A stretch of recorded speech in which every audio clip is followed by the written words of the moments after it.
Bienvenue à Brothers View, un podcast où on essaye d'apporter différentes perspectives. en gardant un point de vue biblique, Moi c'est Raphaël. et moi c'est Michael. Réveillez-vous. Réveillez-vous pour aimer à nouveau votre Dieu. Réveillez-vous pour suivre à nouveau ses commandements. Réveillez-vous pour amener son royaume sur terre. C'est peut-être pas quelque chose que vous avez déjà entendu souvent. Je pense que vous l'avez déjà une fois entendu. Cette demande de revenir au premier amour, de se réveiller, d'avoir un réveil, de vivre un réveil. Et pas seulement un réveil dans notre vie personnelle, mais un réveil de manière pour l'église, pour la ville, pour la nation complète. Certains, très certainement, ont prié. Moi, j'ai prié pour un mouvement, pour un réveil de Dieu, un réveil spirituel pour les chrétiens, qui est des miracles, des guérisons, enfin, que les gens vivent en fait Dieu d'une autre manière. Et peut-être vous l'avez aussi fait. En tout cas, c'est ce qu'on va parler aujourd'hui, de qu'est-ce que c'est un réveil, de manière concrète, qu'est-ce qu'on peut s'attendre, et qu'est-ce que ça doit être notre attitude envers ça. Michael, tu as 25 définitions pour le réveil. Alors, il y a beaucoup qui, en gros, ou on va dire ça comme ça, le réveil, on peut le faire des sous-catégories de réveil. Je trouvais ça intéressant comme truc. Il y a le réveil spirituel, le réveil. Puis en gros, tout tout dépend de le groupe qui est touché. Par exemple, le réveil spirituel, dans définition, dans une page, c'est marqué que le réveil spirituel, c'est surtout spécifiquement aux incroyants qui deviennent conscients ou qui ont la conscience que la présence de Dieu est là et que Dieu insiste, par une définition, souverainement et de manière surnaturelle, les habitants d'une ville ou d'une région à lui répondre. C'est assez fort, Après, on parle aussi du réveil où il y a, par exemple, une définition Wikipédia tout court, où c'est marqué que c'est dans la relation de l'homme et Dieu, à un moment donné, une période d'exaltation particulièrement vif. Comme si, soudainement, Dieu devenait très proche et sa présence évidente et palpable. Après, on parle aussi que, c'est un moment où Dieu nous invite à une sanctification et que on le reconnaisse, ce Dieu étranger, à le reconnaître comme seul Dieu de notre vie. C'est très intéressant parce que ça parle un peu de qu'est-ce que tu dois avoir comme attitude pour vivre un réveil, je dirais. Dans toutes ces définitions, de tout ce que j'ai trouvé. Alors, je trouve ça assez intéressant que, après, il y a aussi des gens, des sous-catégories dans les réveils différents, mais de ce que j'ai compris, on parle surtout d'un réveil quand il y a un grand groupe, plus qu'une ville ou comme ça. Par exemple, là, dernièrement, aux États-Unis, au Kentucky, il y a un réveil spirituel dans une université chrétienne, où maintenant, depuis quelques semaines ou dans quelques jours, ils ont plus que 100 heures de prière. Cette année? Ouais, cette année, 2023, Ah ok, non, ça, 16 février 2023. je connaissais pas. Ouais, c'est un exemple tout. Puis il parle que il se retrouve tous les mercredis, si je me trompe pas, pour adorer Dieu. Ouais. Puis le 9 février, il y a eu un événement spécial où le temps spirituellement était particulièrement fort et maintenant les gens viennent de toute la ville pour être touchés de ce Saint-Esprit qui sont non chrétiens. Alors tu vois, c'est un peu dans ce thème que les gens sont pas croyants et viennent reconnaître ce Dieu comme seul Dieu. Voilà. C'est un peu la définition en tout. Si on essaye de prendre tous les sources qui existent et toutes les définitions différentes. Bon, moi j'en ai encore une autre. C'est en fait pas par rapport aux non-chrétiens, mais c'est plutôt par rapport aux chrétiens même que ils définissent God Questions, où ils disent que c'est un réveil d'un état de dormance ou de stagnation dans la vie d'un croyant. Donc, à nouveau une envie pour la parole de Dieu, une envie pour se rencontrer de manière plus souvent, comme au Kentucky. De ce que j'ai trouvé dans mes recherches, c'est une base plutôt protestante. Mm-hmm. Moi, je dirais même c'est un rêve charismatique, parce que je pense que aussi Kentucky c'est des évangéliques qui veulent voir des miracles, etc. Donc, il y a aussi ce phénomène d'envie de voir quelque chose de plus grand que juste la normalité. Mais il faut aussi le dire que le réveil spirituel n'est pas seulement lié au christianisme. Il y a aussi d'autres religions qui ont cette même idée d'avoir un renouveau, une avancée de leur religion envers d'autres peuples. Alors, après l'avoir fait la définition, est-ce que dans la Bible, on voit en fait des réveils déjà? Ou des demandes de réveil, Michael? Je pense que le moment où les apôtres ils parlent devant ce grand public dans la ville, à la Pentecôte, tout à fait, oui, il y a ce Saint-Esprit qui descend d'une manière très différente, où on va dire que le Saint-Esprit est reçu la première fois. Par plusieurs personnes, on va dire. Par plusieurs personnes, ouais. Enfin, en tout cas, des versets pas voilà. Envoyés, bon. Voilà, envoyé comme la promesse de Jésus qui s'accomplit, on va dire. Exact. Voilà. La promesse de Jésus qui s'accomplit à cette Pentecôte. On pourrait parler d'un réveil où il y a c'est comme on a dit avant, un peu c'est non-chrétien. Parler d'un réveil de non-chrétiens, qui est, où il y a l'esprit qui est déversé aussi sur eux, qui, on sait pas si c'est les apôtres qui parlaient dans leur langue ou si c'est eux qui comprenaient la langue que les apôtres parlaient. Ça, c'est un détail. Ouais. Mais il y a eu un mouvement, quelque chose qui s'est passé à ce moment-là. Je pense que ça, c'est un exemple que moi, il me vient très vite en tête. On parle de ça.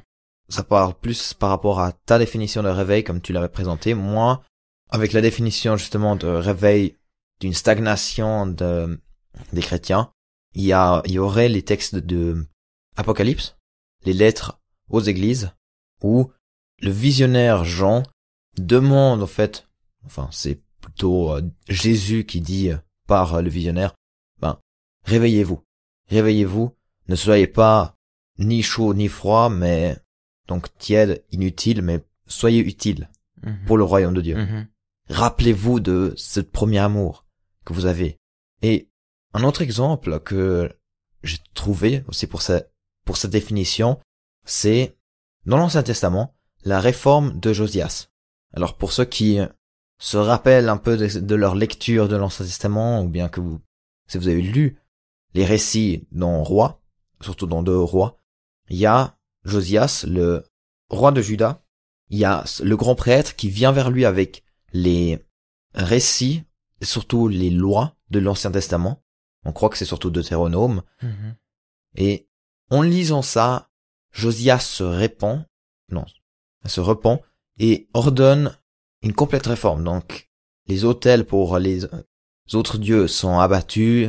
Il y a une nouvelle envie pour la parole de Dieu, pour le vrai Dieu. Donc, par rapport à la définition que j'ai donnée au début, ça représente pas mal aussi un réveil que il y aurait pu avoir, justement, dans la Bible. Plus spécifiquement dans l'Ancien Testament. Comme tu as dit, la Pentecôte, c'est un très bon exemple aussi pour le Nouveau Testament. Mais maintenant, la question, est-ce que nous, on doit être prêt pour quelque chose, est-ce que nous, on doit faire quelque chose de plus?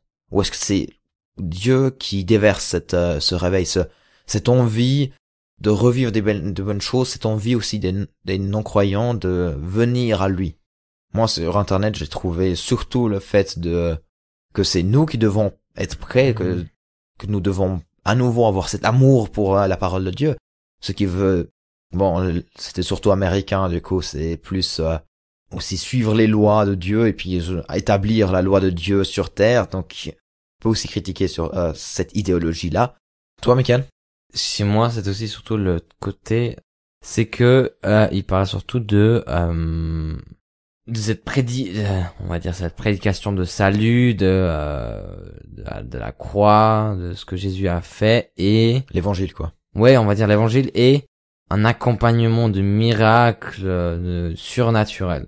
Ça serait charismatique, du coup, ouais. Voilà, c'est vraiment dans le sens que c'est un état de cœur qui est tellement pur sur le moment, qui reconnaît tellement Dieu comme le Dieu souverain et le tout-puissant pour sa vie, et le seul Dieu, et j'ai aussi eu des posts où il parlait vraiment, ça c'est la base du réveil ici. Donc, il faut qu'on aille un corps comme ça. Oui, il faut qu'on ait un corps comme ça. C'est ce que eux ils déclaraient. Ok.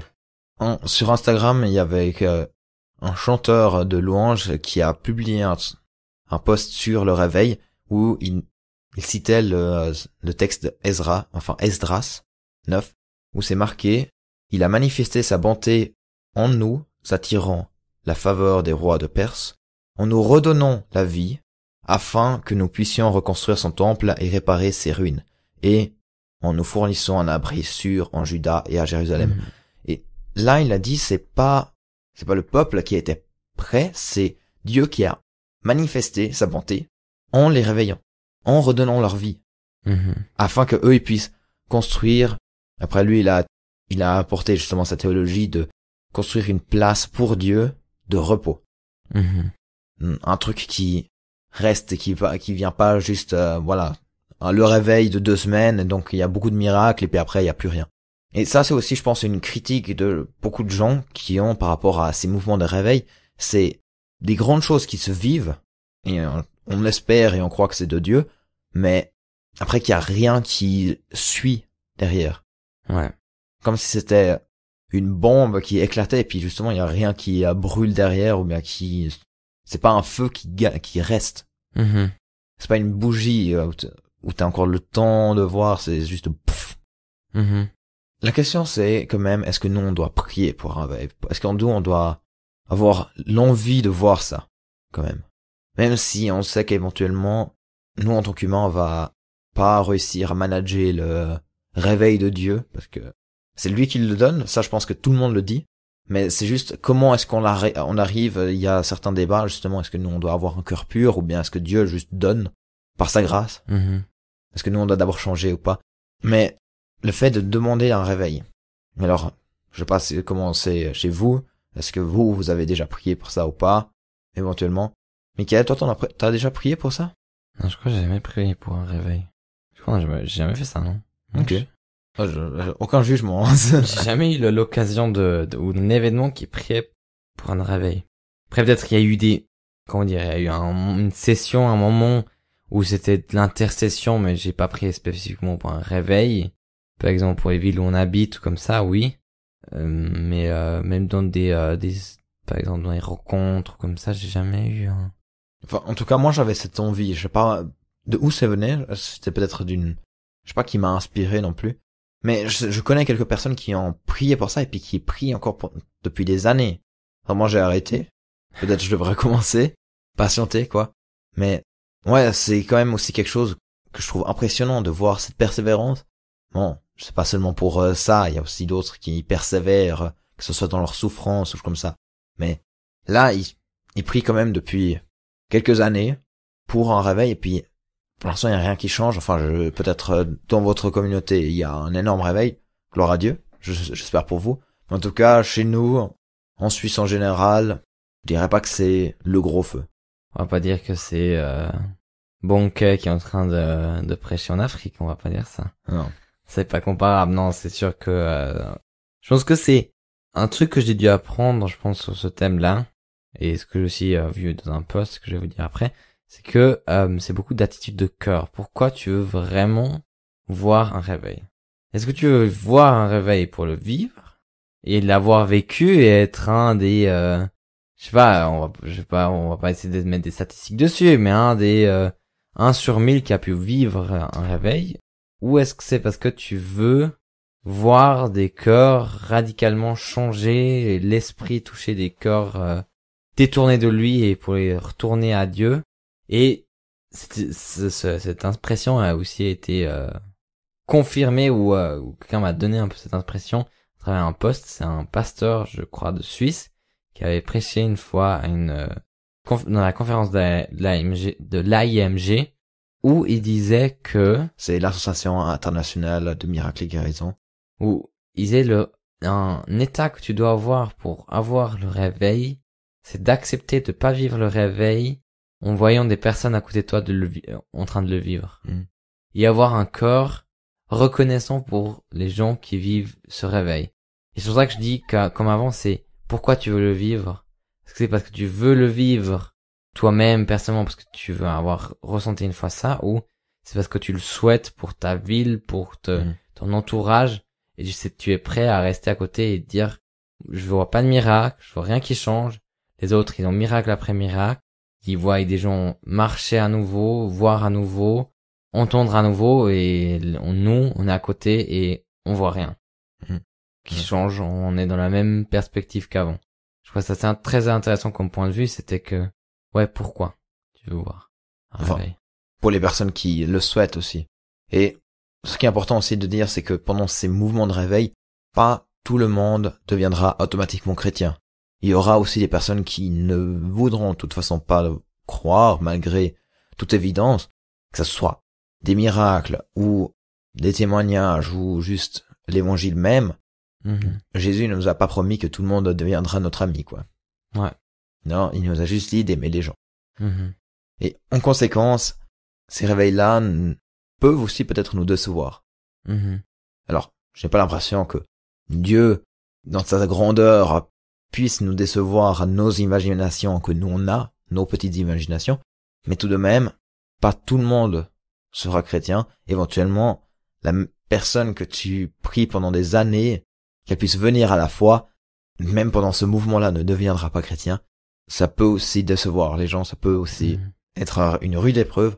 Mais justement, Dieu nous a pas promis que ça va être facile, mais qu'on doit quand même aimer et être une lumière pour ces personnes-là, même si ces personnes-là ne veulent pas l'accepter, cette lumière. Mhm. Mhm. Ah, j'aime bien une petite histoire pour qu'il passe avec. Ça m'est arrivé une fois aussi un peu ce défi, on va dire. Comme ça, je peux partager pendant un camp de ski. Où, sachez, je suis responsable d'un groupe de jeunes avec d'autres personnes. Et on était un camp de ski. Et puis, à un moment donné, il y avait c'était la dernière soirée.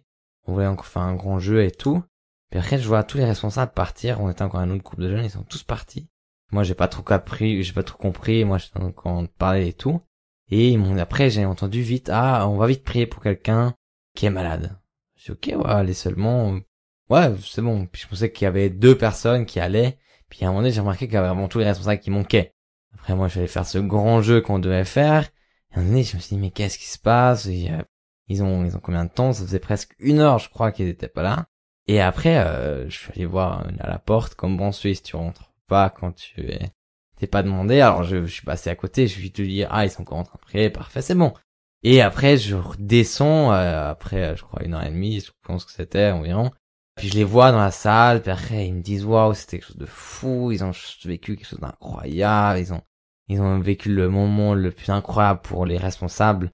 Parce comme pendant les soirées, t'as pas le même feeling que les participants, on va dire. Mhm. Et le même toucher. Et après, moi, je suis là, ouais, qu'est-ce qui s'est passé? Bref, ouais, on a eu le Saint-Esprit, on l'a senti, il a touché tout le monde, toute une histoire, je vais pas rentrer dans les détails parce que c'est pas la thématique. Et après, moi, j'étais là à côté, je me dis, mais, ok, alors je suis responsable, j'ai profité de la semaine, certes, j'ai pu apprendre des choses, mais pourquoi moi, j'ai pas pu être dans cette salle? Et vivre aussi on peut pas peut-être parler de mini-réveil, pour donner un terme dessus, on va dire ça comme ça. Et pourquoi moi, j'ai pas pu vivre ça? Mhm. C'est assez, je vais dire, c'était assez challengeant parce que je me réjouissais. Il y a une moitié je disais toujours, après j'ai dit à un autre responsable, une moitié de mon cœur était réjoui pour eux, Mhm. et l'autre moitié était plus en colère contre Dieu pour dire, mais et puis moi. Jaloux, quoi. Un peu jaloux, on va dire, ouais, et puis un peu incompréhensible parce que je veux dire, j'avais toute la position pour, j'étais passé en participant, j'étais responsable. J'ai tout fait pour passer cette semaine avec ces jeunes et tout. Puis, nada.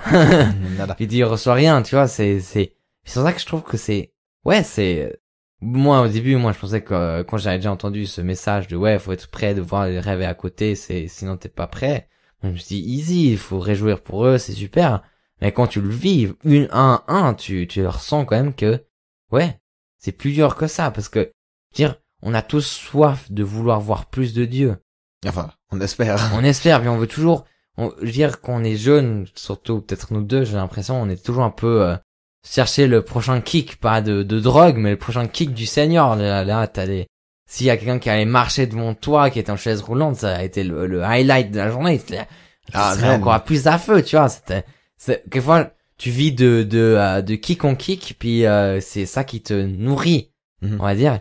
Puis là, tu vois quand même que ouais, si tu rates un kick, c'est comme ouais, c'est ça, t'es en manque ou t'as l'impression d'avoir manqué quelque chose, on va dire. Puis c'est assez impressionnant. Puis je pense que on sous-estime ce fait-là.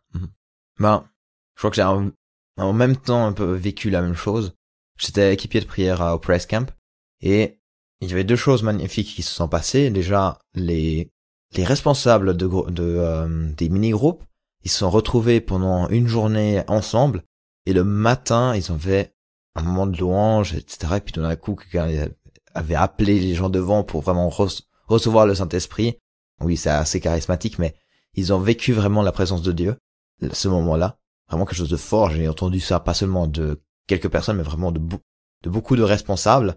Aussi nos responsables d'équipiers de prière, ils ont reçu le feedback du lead qu'il y avait quelque chose qui s'est passé. Et moi, je me suis dit, trop bien, mais je me suis là, j'aurais bien voulu aussi vivre. Et puis une autre fois, c'est que on se baladait aussi, en tant qu'équipier de prière pour être une bénédiction pour les participants. Et deux ont eu une discussion pour le baptême. La personne voulait se faire baptiser et puis après ils ont pu le lendemain le baptiser. Et puis moi j'étais là. En plein hiver, hein. En plein hiver, oui, c'était pendant le Nouvel An. Et moi j'étais juste encouragé. Certes, c'était hyper cool, mais il y avait rien de spécial, on va dire. Alors j'ai vécu quand même la présence de Dieu, etc. Mais ouais, quand tu vois justement ces grandes choses se passer à côté de toi, t'es là, mais pourquoi pas moi? Mm-hmm. Et il y a beaucoup de choses je pense que c'est pas seulement pour ces petites choses-là. On peut dire des réveils, la présence de Dieu, mais pour tout on est jaloux. Pour tout on veut la même chose. Mm-hmm. On veut vivre la même chose. Et c'est là où c'est vraiment difficile de se dire, la grâce me suffit de Dieu. Ça me fait penser à un gars qu'on avait rencontré aux équipiers de prière d'ARJ, qui a raconté qu'il avait eu une soirée où il fait une prédication, il avait vu une fille, puis il avait prophétisé sur cette fille et tout, et incroyablement, et elle a touché, elle était en pleurs et tout. Je me rappelle que, je pense que c'était toi, tu as demandé comment on peut vivre ça. Je me rappelle plus ce qu'il avait répondu, il avait dit 3 choses, fais 3 choses chaque matin. Et je me rappelle qu'un truc c'était, aide-moi à être humble, utilise-moi. Fais de moi la personne que tu voudrais, je crois, c'est ça. Ouais, c'est ça. Et c'est vrai que, quand j'y réfléchis à nouveau, c'est vrai que c'était ces 3 points qui sont, ouais, si tu le déclares à 100% sur ta vie, c'est quelque chose qui est fort, je veux dire. Mm-hmm. Aide-moi à être humble, fais de moi de la personne que tu veux être. Et utilise-moi, c'est un peu comme, tout ce que tu vas faire, c'est bon. Si je suis dans le groupe ou pas, qui va avoir le réveil, c'est bon. Mm. Je trouvais ça hyper fort parce qu'il avait pris ça pour des années. Puis j'ai jamais vu quelque chose. Je crois qu'on l'avait rencontré 2 fois. Il nous avait rien raconté de spécial. Il était on va dire un no name. Si on donne un nom comme ça, tu vois, dans le sens que, il sortait pas des témoignages de ouf. C'est pas un jugement, hein, c'est pas, mais, et après, il a eu ça, puis, tu vois qu'il a dû travailler ça, il a dû travailler son cœur, il a dû travailler sa perspective. Est-ce que nous, on doit aussi le faire? Ça, c'est l'autre question. Ah, ça, c'est après l'autre question. Vraiment, moi, je dirais, comme on dit toujours, ce serait limiter Dieu de dire que si tu travailles que ton cœur, je pense que Dieu, il peut toucher, je veux dire, dans un réveil. Les gens qui vont venir dans ce endroit-là, ces non-chrétiens, ils ont pas un cœur pur. Peut-être qu'ils ont un corps qui recherche quelque chose. Mais là, il y a la présence du Seigneur qui touche, tu vois. Et je crois que là, c'est encore plus dur pour chacun d'entre nous, enfin, moi le premier, de voir, en fait, d'autres personnes. Vraiment, comme tu dis, des no-name, qui n'avaient aucun talent, et tout d'un coup, ils sont utilisés par Dieu dans le domaine où toi, tu as du talent. Ouais, ça c'est dur. C'est là où tu dois vraiment dire, Dieu, tu es bon. Merci que tu l'utilises, cette personne-là. Et merci parce que tu vas quand même m'utiliser, que ce soit dans ce domaine, dans un autre domaine. Justement, l'humilité, vraiment, de voir tout comme une grâce, et que si tu voudrais le faire de toute la force, ce serait vanité si tu le fais pas avec Dieu. Mm-hmm. Et si Dieu ne t'autorise pas ou ne te donne pas les possibilités, ben fais-le pas. Ouais. Tu peux essayer, mais ça va être comme ramer un voile. Tu peux. Oui, tu peux, mais c'est juste que ce sera plus simple si tu as le vent du Saint-Esprit qui te pousse vers l'avant. Mm-hmm. Ah, ça fonctionne très certainement à un certain point, mais tu pourras pas faire tout le chemin comme ça. Ouais. À un certain point, tu est limité par tes capacités, et puis Dieu doit faire le reste. Donc voilà. Ouais, je pense que ça, c'est quelque chose de challengeant. C'est que tu peux pas y travailler. Tu peux pas, c'est pas après que t'as lu toute ta Bible et que t'as accompli toutes ces tâches-là et t'auras fait 5 sacrifices que tu auras le réveil. Le sacrifice. Ouais. Non, mais tu vois ce que je veux dire. C'est pas quelque chose que tu peux arriver. Ça me fait penser à un exemple qu'on vient de lire aujourd'hui. C'est Marie et Marthe il y a Jésus qui vient à la maison. Ah oui. Celle qui écoute, Celle qui travaille à côté et qui après demande à Jésus de lui dire, d'aider. ouais, à l'autre qui écoute. Ouais. Puis là aussi, t'as l'impression que on pourrait prendre un exemple, c'est interprété, hein, je pense, voilà. On pourrait dire que Marie, c'est la personne qui écoute dans ce passage. C'est la personne qui dit, ouais, j'écoute sur Dieu et je vais attendre son moment. Puis Marthe, c'est la personne qui essaie de travailler le moment où il y aura le réveil.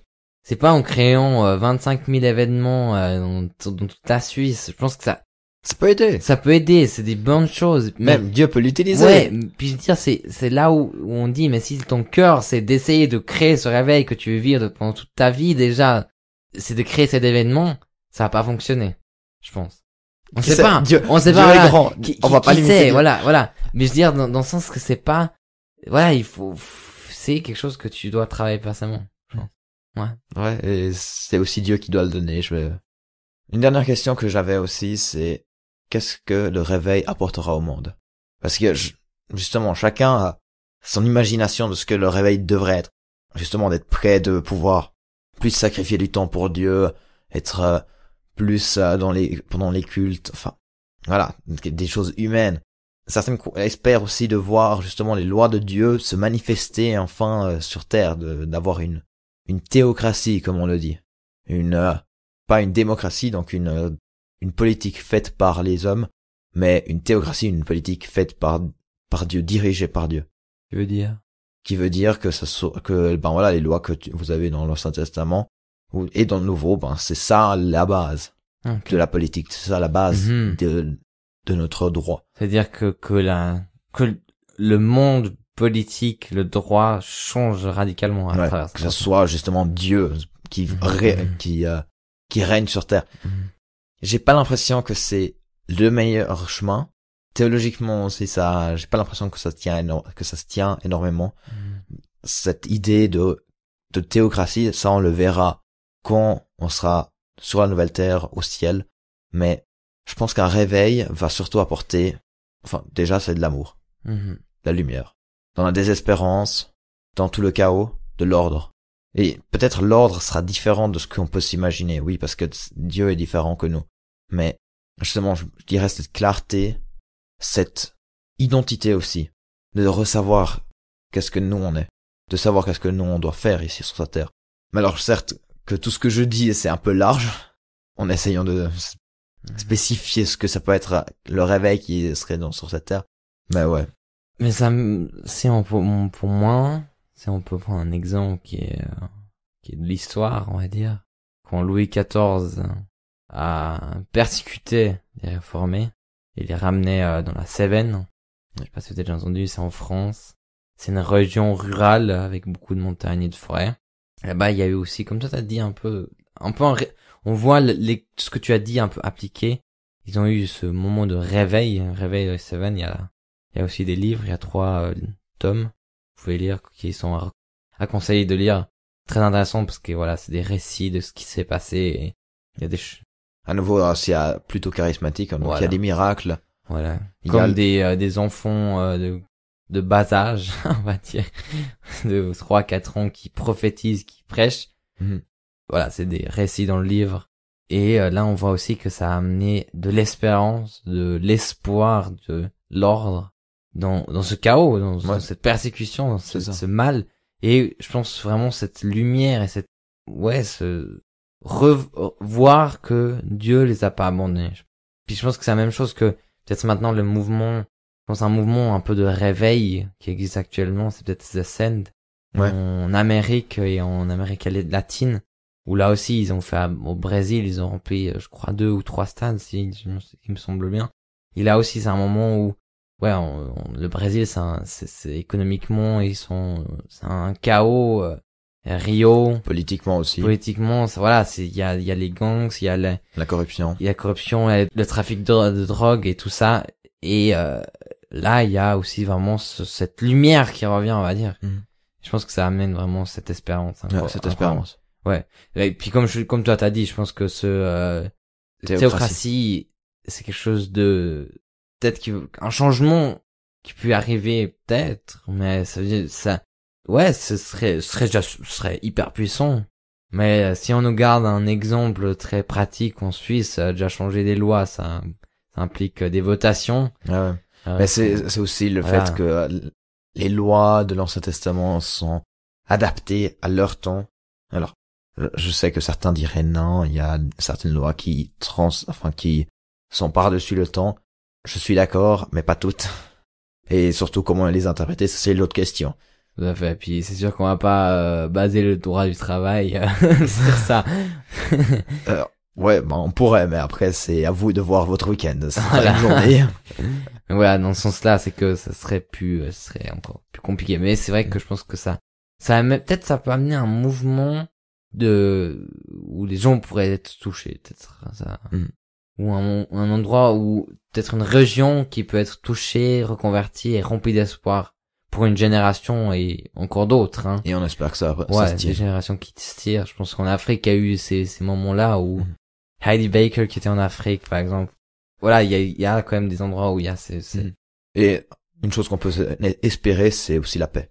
Oui. Que le réveil peut apporter. Ça, je pense. En pensant à l'Ukraine, qui vient de passer un an de guerre. Donc, on vient gentiment à la conclusion de notre podcast. Pourquoi en fait on parle du réveil? Alors, cette idée de réveil, je pense qu'on l'a un peu vécu il y a quelques années avant.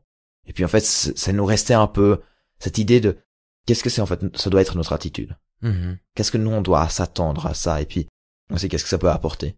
Et donc voilà, on a voulu discuter ça, rechercher un peu, et puis vous le partager. Et en conclusion, on peut dire quoi, Mickaël? Le réveil, ça se demande avec un cœur qui demande que d'autres soient sauvés. Que d'autres peuvent être utilisés. Et que d'autres voient des miracles. Yes. Ça serait la phrase qui résumerait, je pense, cette discussion. Ouais. Mais on espère que ça vous a motivé d'y penser, d'y réfléchir, d'y prier, ou de prier même pour un réveil, que ce soit dans votre vie spirituelle, dans votre église, dans votre ville, dans votre nation, ou sur la terre. Partagez-nous si vous avez d'autres avis et puis pensées sur Instagram, brothers.view. Et on vous dit merci d'avoir écouté. Et au prochain épisode de Brothers View.